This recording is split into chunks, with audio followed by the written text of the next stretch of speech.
ലോകത്തിലെ ഏറ്റവും വലിയ ക്വിസ് പ്രോഗ്രാമാണ് ലോഗോസ് ക്വിസ്. അഖിലേന്ത്യാ ലോഗോസ് ക്വിസിന്റെ 24ാമത് ഗ്രാൻഡ് ഫിനാലെയിൽ കോതമംഗലം രൂപതയിൽ നിന്നുള്ള മസർ ജിസ്മോൻ സണ്ണി ലോഗോസ് പ്രതിഭയായി.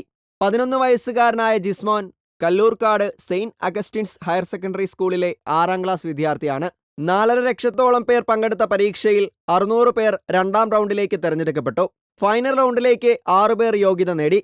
അതിൽ നിന്നും ലോഗോസ് പ്രതിഭ സ്വർണമെഡലും 65,000 രൂപയുടെ ക്യാഷ് അവാർഡും ട്രോഫിയും ജിസ്മോൻ സണ്ണി കരസ്ഥമാക്കി. ബധിര ഭിന്നശേഷിക്കാർക്കായുള്ള സംസ്ഥാനതല ഫൈനലിൽ 1ാം സ്ഥാനത്തിന് തൃശൂർ അതിരൂപതയിൽ നിന്നുള്ള ജാസ്മിൻ ജോസും, കുടുംബങ്ങൾക്കായുള്ള ലോഗോസ് ഫാമിലിയ ക്വിസിൽ ഇരിഞ്ഞാലക്കുട രൂപതയിലെ Sini John, Godson Baby, Sara Baby എന്നിവരും 1ാം സ്ഥാനത്തെത്തി. KCBC ബൈബിൾ സൊസൈറ്റിയാണ് ലോഗോസ് ക്വിസിന് നേതൃത്വം കൊടുക്കുന്നത്. കേരളത്തിനകത്തു നിന്നും പുറത്തുനിന്നും മലയാളം, ഇംഗ്ലീഷ്, തമിഴ്, കന്നഡ എന്നീ ഭാഷകളിൽ മത്സരങ്ങൾ സംഘടിപ്പിക്കുന്നു. ലോഗോസ് ബൈബിൾ ക്വിസിൽ 6 പ്രായവിഭാഗത്തിലെ ചാമ്പ്യന്മാരെ പങ്കെടുപ്പിച്ച് പാലാരിവട്ടം POCയിൽ ഇന്നലെ നവംബർ 24-നാണ് ഗ്രാൻഡ് ഫിനാലെ നടന്നത്. A വിഭാഗത്തിലെ 1ാം സ്ഥാനക്കാരനാണ് ജിസ്മോൻ സണ്ണി.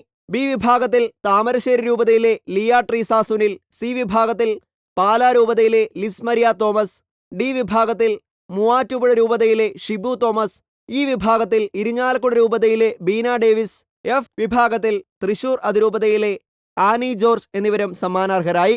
ഏറ്റവും കൂടുതൽ അംഗങ്ങളെ പങ്കെടുപ്പിച്ച രൂപതകൾക്കുള്ള അവാർഡുകൾ എറണാകുളം, അങ്കമാലി, തൃശൂർ, പാല എന്നീ രൂപതകൾ കരസ്ഥമാക്കി. ഏറ്റവും കൂടുതൽ ആളുകളെ പങ്കെടുപ്പിച്ച ഇടവകകൾക്കുള്ള അവാർഡ് സ്വന്തമാക്കിയത് ഓച്ചന്തുരത്ത്, കുറവിലങ്ങാട്, അങ്കമാലി എന്നീ ഇടവകകളാണ്.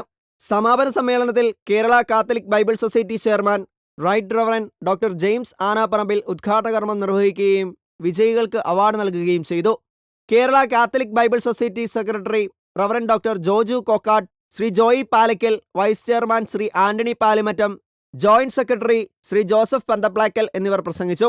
വിവിധ പ്രായവിഭാഗങ്ങളിലെ വിജയികൾക്ക് സ്വർണമെഡലും ക്യാഷ് അവാർഡുകളും സർട്ടിഫിക്കറ്റുകളും സമ്മാനിച്ചു.